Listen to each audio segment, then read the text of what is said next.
stack all of Angelina's body weight on top of her shoulders.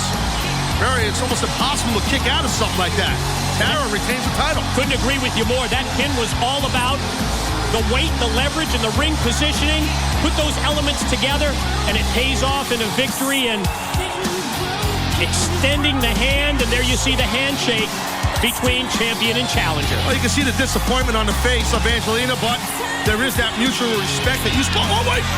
Beautiful people. Lacey Von Erich, Velvet Sky, Madison Rayne, making their presence felt here. 3-on-1 beatdown. Tara, help We've her. seen this before. Tara, help us. She helped you last week. Let's go. Angelina helped you last week. There you go. Second thoughts, but just for a second. And now, Tara taking it to all three of the beautiful people, and Angelina's back up. Tara's throwing bombs, as is Angelina. 3-on-2, not anymore. The 3 are down and the 2 are up. Velvet Sky crawling on hands and knees and looks up. Yeah. Well, I don't think Velvet wants any part of Angelina, that's for sure. Oh, and the second. And look, Velvet took that up. You see that? The second their attention is turned. Look at Velvet. Yeah. Get out of dodge. Velvet took the opportunity to escape. Taz, after watching the issues in recent weeks, and then again tonight here on Impact, I think it's safe to say that this situation between the beautiful people and Angelina Love, it's far from resolved. Uh-oh, look at this. Look who's back outside the Impact Zone. It's Scott Hall and 6-Pac. Well, we heard Hall say last week when they got chucked that Impact Zone, see you next week. They're here. Well, our TNA cameras have picked up Kurt Angle. Hogan, I want you to explain to me right now how you can look me in the eye and shake my hand, and then 10 seconds later, your cronies are attacking me from behind. Explain that to me, because I don't get it. Let me get this straight, Kurt. I refuse to give X-Pac and Scott Hall contracts here at TNA because they're a bunch of thugs. And then you're thinking that I hire them to do my dirty work? Is that what I'm being accused of, Kurt? Is that the theory, the conspiracy theory in your own head, brother? Well, let me tell you something. Your temper is the problem. And I heard over the last 3 years before I came here, you've missed a bunch of opportunities because of that damn temper of yours. And I hope now you don't blow another opportunity, brother. I'm not worried about lost opportunities. What I am worried about is your agenda.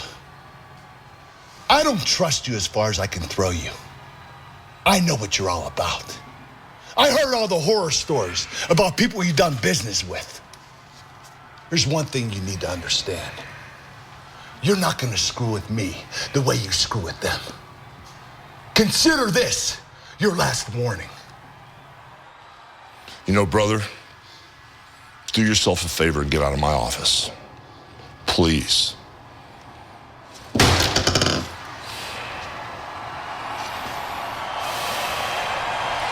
I'm telling you, Mike, I think Kurt Angle needs to chill out a bit. He can't just accuse the guy that he now works under of being a snake. This ain't no disqualification match. Scheduled for one fall with a 20-minute time limit. Introducing first from Long Island, New York, the hardcore legend, Mick Foley. As Mick Foley wields the trademark barbed wire baseball bat for the no disqualification match against Kevin Nash, this Impact main event, it's equally about Eric Bischoff. Absolutely. I mean, you heard Eric Bischoff earlier basically said to Kevin Nash, I want you to dismantle and destroy, more or less, Mick Foley. Let's see what happens. His opponent from Detroit, Michigan, Kevin Nash. Uh-oh. Well, there's no disqualification. Huh. Well, here's the dilemma. Here's the predicament Kevin Nash finds himself in. He's gone out of his way to convince Hulk Hogan and Eric Bischoff to sign Scott Hall and 6-Pac to TNA contract. At the same time, he's trying to do a favor for Eric Bischoff by destroying Mick Foley tonight in a no disqualification match. But Kaz, that's not to say that Nash doesn't want revenge of his own on Foley. Well, I'm sure that's true, but I got to tell you, in my view, I think this is really, I'm a little surprised at Kevin Nash here. bringing weapons into this ring. I know it's no disqualification. You're kind of playing into the realm of Mick Foley. Maybe thinking about protection as he uses the trash can to block the shots with the barbed wire bat. Kevin Nash is trying to be cautious, which is smart when there's a guy with a baseball bat wrapped in barbed wire in front of you. Going to use the steel chair instead, and Foley connecting with the shots. He's got Nash backed up in the corner. And so far, Nash has just been on defense. I'm telling you, I just think he's out of his realm. Going to go to the hockey stick to take Foley down. Just took his legs right out from underneath him. Well, someone the size of Kevin Nash, just imagine this now. A weapon in his hand, a dangerous weapon. Oh, and the barbed wire. He's got it in the face of Mick Foley, and Foley's just is trying to pull, trying to get some separation between the bat and his face. And the height of Kevin Nash helps him. The hands are got to be... Well, there's no disqualification, so that's all good in the hood. That was the ruling by Eric Bischoff when he made this match earlier tonight. That could definitely separate your yam bag from your coccyx. Oh, running shot with the forearm by Foley. Nash gonna roll out of the ring. Gonna try and slow down Foley at this point, but Mick's right on him. Yeah, Mick was in hot pursuit right there of Kevin Nash. And again, this is no disqualification. Do whatever you got to do to maim and destroy your opponent. Use that steel guardrail as a weapon. Use the apron as well. And Foley, the veteran experience, as well as Nash. And, of course, Mick with that hardcore background, the hardcore legend. This is a match that sort of plays into his hands. Yeah, well, it definitely does. That's what I'm saying, why this is kind of cut out for Mick Foley. No disqualification. Kevin Nash incorporating weapons. Mick Foley brought out the baseball bat with barbed wire. Well, now what does Foley have here? And why did he hesitate? I don't know, but that hesitation might have cost him. Got him. Wow. Here's your winner, Big Sexy Kevin Nash. Oh, look at that, Mike. That's why he hesitated. It's that photo of Abyss and Mick. Wait a minute. Here they come.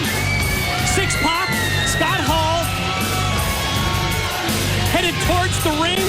Oh, man, we heard Mick Foley's demand that Abyss stays backstage. It's 3-on-1 here now. He said no matter what you do not go to the ring. Oh, what the hell is this? Scott Hall just punched Kevin Nash, and Six-Pac just hit him with a kick? What the heck is going on here? Like a bunch of jackals, Hall and Six-Pac completely turning on Kevin Nash. The guy who's been going to bat. Nash has been going to bat for them with Hogan and Bischoff. I mean, what have we heard since January 4th? It's the ban for life. Wow. That obviously no longer the case in the minds of Scott Hall and Six-Pac.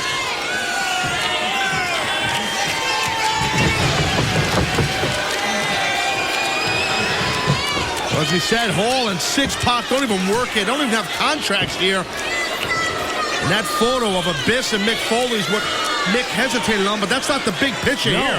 Pardon the pun. The big picture. The big picture? It's Big Sexy Kevin Nash laid out at the hands of Scott Hall and Six-Pac? I can't believe this.